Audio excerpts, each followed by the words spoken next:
Thank you, MJ. At yan po ang mga bumabanderang balita at public service sa inyong tunay nakasalo sa tanghali. Hanggang bukas, dito sa Balita magpapabusog sa inyong kaalaman.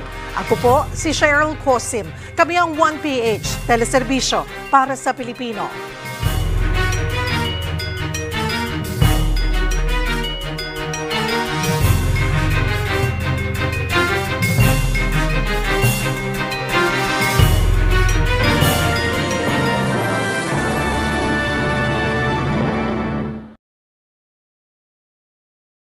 Is production with News 5 and Kaya Media Productions.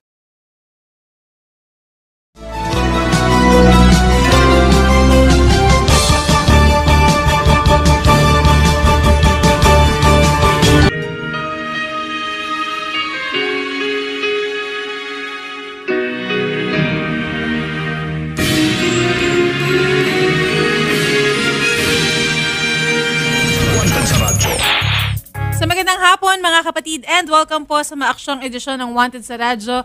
Ang kakampi ng mga inaapian ngayon po ay November 14. Ako po si Shari at makakasama po natin hanggang alas 4 ng hapon Attorney J.V. Bernardes na AXIS Party List sa office po ni Congresswoman Jocelyn Tulfo. Good afternoon, Attorney. Good afternoon, Shari, at sa lahat po ng mga nakikinig, nanonood sa ating programa. Magandang hapon po sa inyong lahat. Yes, okay. Ito po sa ating Solian ng Bayan, mga kapatid, unahin na natin ito. Very interesting and very unusual, Attorney, yung Solian ng Bayan natin, mga kapatid. Kung dati, Attorney, syempre, madalas na sinusuoli dito